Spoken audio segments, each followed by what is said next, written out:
I've got a Linux system set up here, and so let's take a look at the Linux environment and what it means to start issuing some commands inside of it. So to do this, I've got to log in. So may as well choose my username because that's who I am, James Stanger, and let's see if we can enter the password properly here. And it's going to log me into this environment. Now, what you're going to see is eventually is the graphical user interface environment. And if you know Windows or whatever user environment, it'll look similar to that. In this case, it's the GNOME environment. Some people call it GNOME because they don't pronounce the first G, whatever. But this is not really where all the action is. The action is really at something that they call the terminal or the bash shell. Now, bash is basically an environment that allows you to execute commands. So here you're now looking at the terminal, and you can execute anything you want here. For example, the pwd command allows you to see what directory you're in at the time. I can change to my desktop, and here I'm now at the desktop, and I can list various files here. So I'm using the ls command to see what's on there.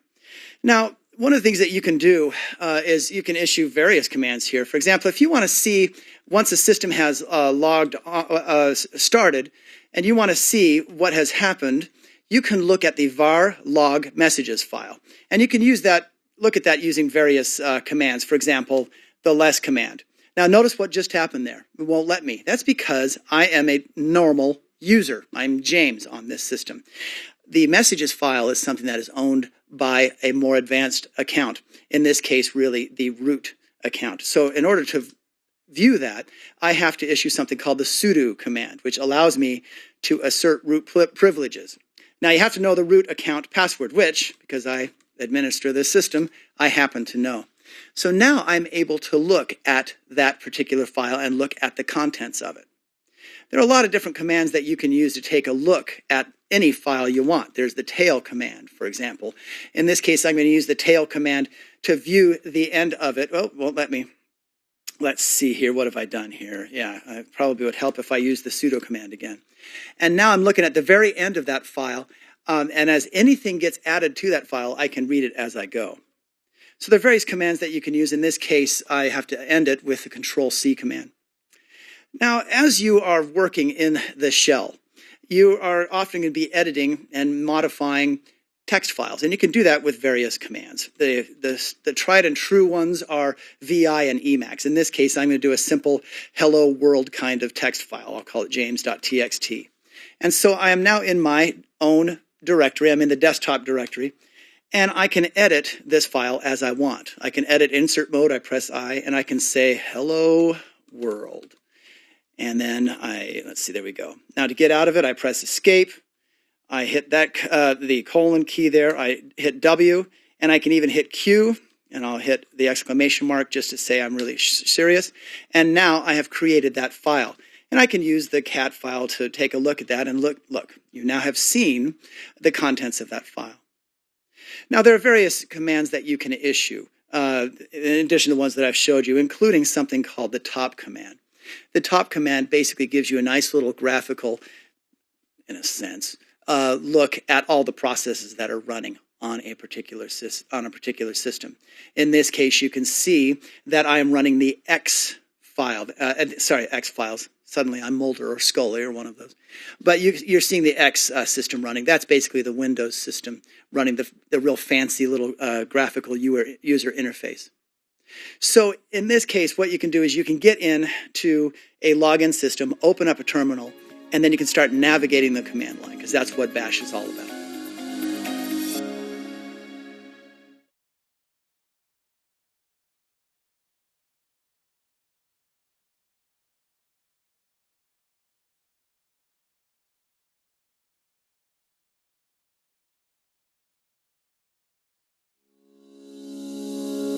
You know, I've found that it's always good to get some help whenever you are in a Linux environment. A lot of different ways to get help. You can always reach out and ask somebody.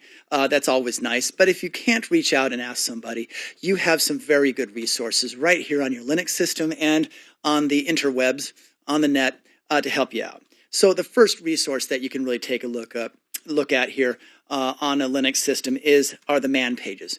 And it's man meaning manual. And when they first started making these Unix systems back in the day, they realized that as soon as they created an application or a service or anything fancy, basically they created a manual file for them. So, for example, there's the ls command. Now, you can just hit ls and that's enough. Well, many times it isn't. Many times you want to list hidden files. Sometimes you want to list all files or just directories. Well, if you don't know how to do that, you can always take a look at the man page. And a lot of times if you ask somebody, especially a particularly grumpy mentor, they'll say, well, did you look at the man page before you called me? Now, what you can do here, for example, is if you want to look through and read through the entire listing here, good bedtime material, puts you to sleep sort of thing, I suppose. But let's say that you know that you want to look for a particular feature. So you could use the // command and then anything you want, like -h, to see what it has. And then it will show you exactly what the -h option is on the ls command, or what the $H option is. So the fact that you can search through these files is something very important. So if you want something, for example, and somebody's mentioned long listing or something, and you want to find out what long listing even means, you could search for a particular word, such as long, like I just did, and that allows you to go through here and find it right away. Another thing you can do is hit the tab button. Excuse me. You can hit the keyboard space bar, and it will go down page by page so that you can then see what's been highlighted. In this case, notice that long here was highlighted just a little bit earlier. There you go. And you can scroll on through here to find other things. One thing that to read the man pages, sometimes they'll give examples at the bottom. This one doesn't, but sometimes it'll, oh, there you go, it did. It gives little examples at the bottom there of how to use a particular command. Not every command is going to be found here. Let's see, is that going to be in there? Now notice that's not found. It's not found because I didn't install a web server on this server. But let's say you realize that the man pages don't have what you need. Well, you can always go online. And one of the best ways to go online is to use your browser, and you can go to various resources, and there are a lot of them out there. There's the Linux Documentation Project. This happens to be CentOS here, right? So that I'm using. So what you can do is go to their vendor specific page. If you're using Ubuntu, you can go to the Ubuntu's documentation page. Linux questions on the Reddit pages is always good. That's where you have a lot of professionals chiming in to a lot of questions about why didn't this application run, or how do you do this? I wouldn't post on Reddit basic questions about using the CD command, but I would post it if you're using more sophisticated tools. The Linux Documentation Project does a fantastic job for various versions of Linux. And of course, there's Stack Exchange, which you can ask all sorts of questions. So you have resources that are internal to Linux, the man pages, and resources on the internet.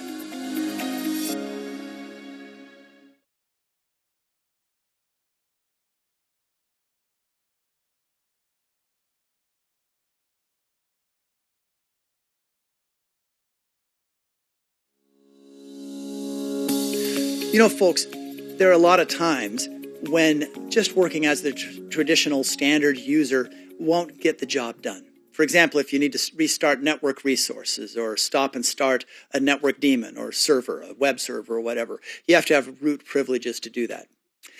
Now, on a lot of operating systems, you can't become root using the sudo command unless you are a member of the wheel group or if somebody has edited the sudoers file. That can only be done by the root user. So I'm logged in right now as the root user. Notice what I've done here is that you can see that there's the hash prompt there, or the hashtag, or the pound sign, depending on what part of the world you live in. Using this command, as root, what I can do is I can use the sudo edit command, and I can use this to view and make changes to the etc sudoers file. And what's interesting about this particular file is you can be very granular about the permissions. I'm not going to go too much into this at all, other than show you what I have done as the root command. If I scroll on down here, first of all, notice that users in the wheel group have permissions for everything. They have permissions for any directory, any service. If I wanted to allow members of the wheel group to join in and do work as root without even logging in as a password, I could uncomment that. Not a very good idea. But the bit that I wanted to show you here is the bit that shows the users that are allowed to run as root anywhere. Now, root, of course, can do that. But I've previously have added myself so that I can run all of the commands. So now that you know that's in there, so it's important for you to know this because sometimes when you go into some operating systems, for example, CentOS here, CentOS, it won't let you use the sudo command unless this file has been edited properly. So without any further ado, what I want to do is then go back out as a normal user and then show you what I'm talking about. Now, see, the idea here is, and I'll even go to a new terminal here. Let's see, we got a new terminal here. And as I open it here, let's say I want to restart the network. Well, as a normal user, let's go here and use the init scripts, they're called. And there's network, and this will restart the network. Well, so let's just type restart here. Well, look what happened. It's asking me for that root password, okay?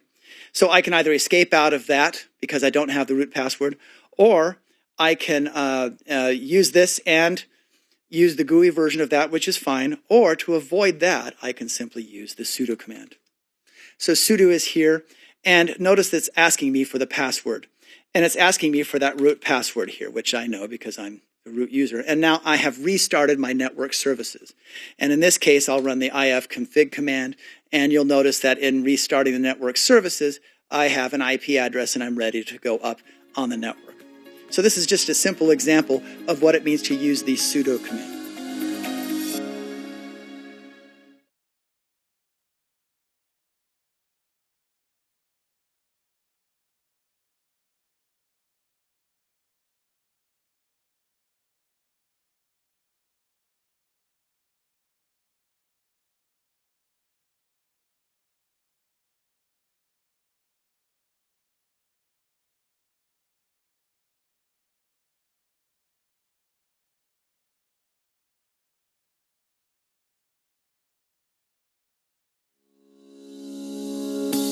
Adding a user, pretty fundamental task, very important one.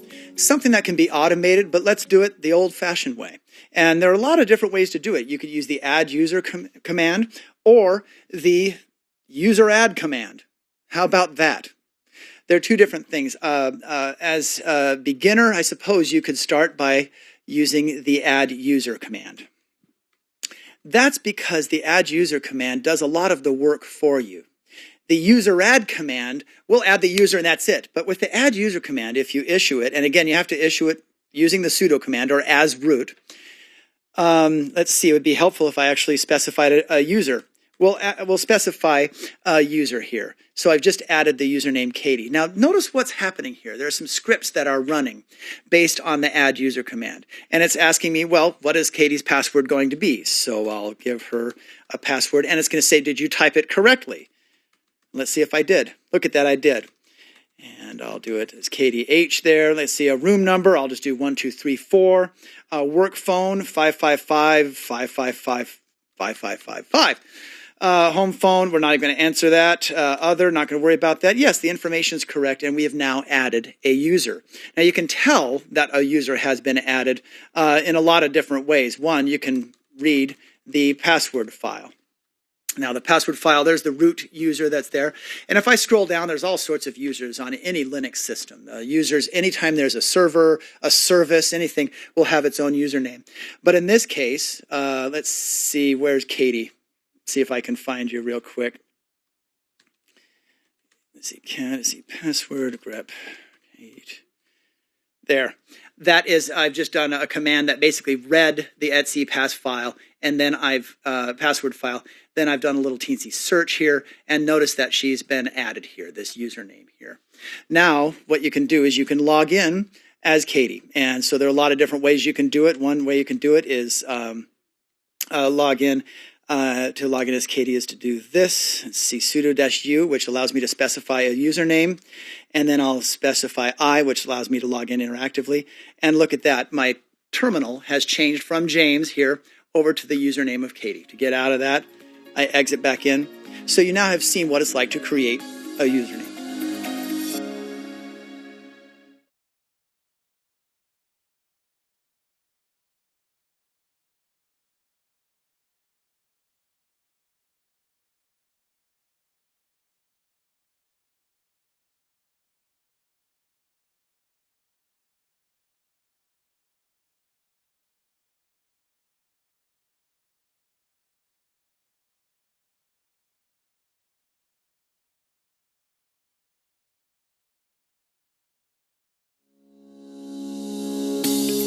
Sometimes it's necessary to modify an existing user. The best way to do that is using the user mod command.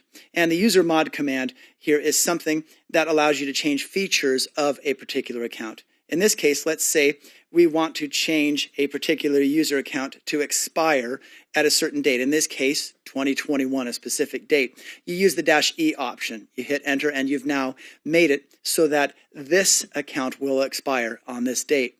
You can also use the user mod command to change a particular password. For example, let's say this person who has this account, Katie, feels that the username has been, that the password has been found, or that a hacker got a hold of it. Well, you can change that password arbitrarily to anything that you wish. So those are two examples of the user mod command.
Comes a time when you have to delete a specific user account. And the main way that that's done is the user del account.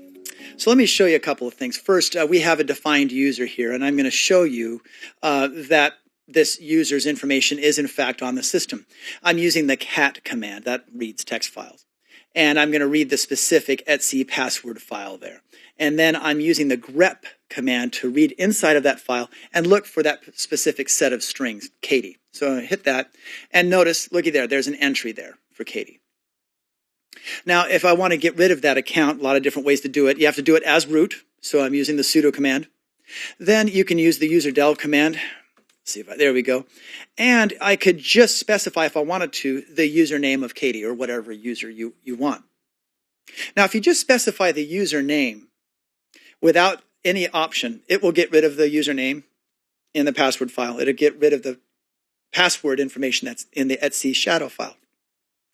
But it'll keep other information like the user's home directory and the user's desktop. The reason being, it's maybe a good idea at times to get rid of a user's account information, but still save the home directory so that you have all the work that Katie, in this case, has done. Other times, so if you just did that, you just specify sudo userdel Katie. But let's say you want to get rid of all traces of that user. The best way to do that is the -r command. So I hit that, and there's a bit of a message that you get back. The reason that message is there is this is a pretty new account, and Katie has never had a chance to use her internal Linux email before. So that's why that message is there. And to prove that this account no longer exists, let's take a look at that cat grep command again. And notice as I issue it, Katie is no longer found in that particular file. So we've deleted that user account folder.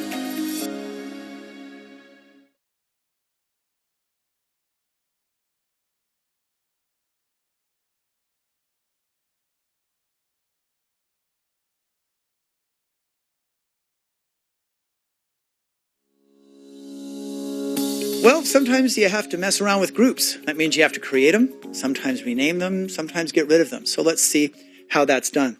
So the first thing that you want to do, using the sudo command, you can use the group add command. And fairly self-explanatory, it adds a group. So we'll add a group called CompTIA. So I just added that group. And one way you can tell if it's in there is we can take a look at the groups file. Did I get that right? Yeah, there were groups. And then we'll do this, grep. And then we'll look for CompTIA. And you'll note, whoa, let me go.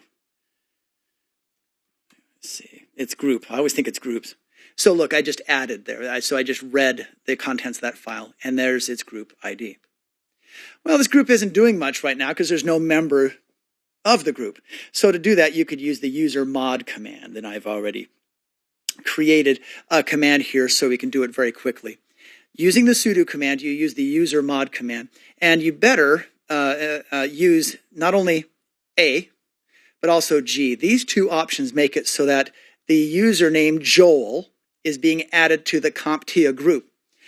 If you don't specify both A and G, you'll just change Joel so that he belongs, or that username belongs, to just the username CompTIA. What you want is to add Joel to that group and keep his membership in other existing groups. So if I hit this command, I now have added Joel to CompTIA, and he's also in one other group, and you'll see it. Let me see, groups Joel. So notice that I've looked at what groups Joel is in this account. And in this case, he's in his own account. A lot of Linux systems, whenever a user is created, the user is put in his or her own group, and then CompTIA has been added. Well, let's say we don't want to have that name anymore for CompTIA. Well, what you do is you use the group mod command. And the group mod command basically allows you to change the name of a group. And it will, as you change that name, anybody who's in that group, it'll automatically all be switched over for you very nicely. So you use sudo and then the group mod command, and then -n, which then you give the name of the new group. It's a little counterintuitive. You give the name of the new group. In this case, I listed IT Pro TV. And then the name of the old group. So I add that. And so now I have changed the name of that group to from CompTIA to IT Pro TV. And you'll notice I just did a search of the group file. Notice CompTIA is not listed in there. If I were to look for IT Pro TV, and I'll just do IT Pro, notice it'll return back the IT Pro there. And notice it lists Joel is a member of that group. Well, let's say the time comes where it's time to delete that particular group. All you have to do is use the sudo command and then the group del. If I knew how to type there, there we go.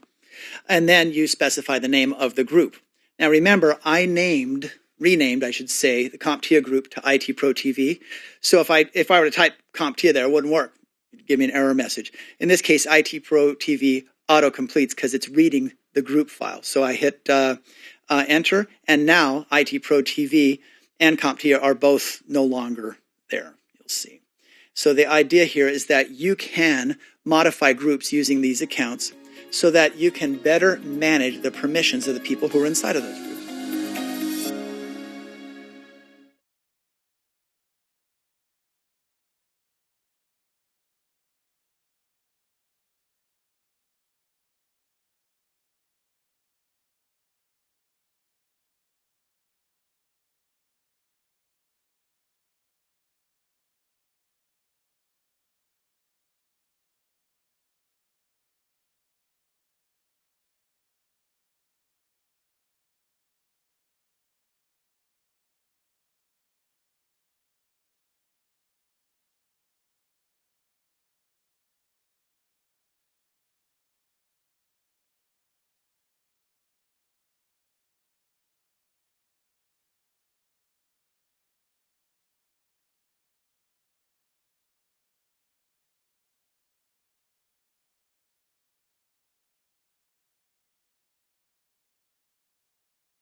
When it comes time to querying users and groups, you have several commands that are available. But first, it's always nice to know who you are before you start asking questions.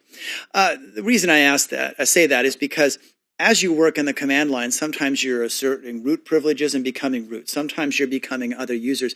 So sometimes it's hard to tell exactly what you're looking at and who you are.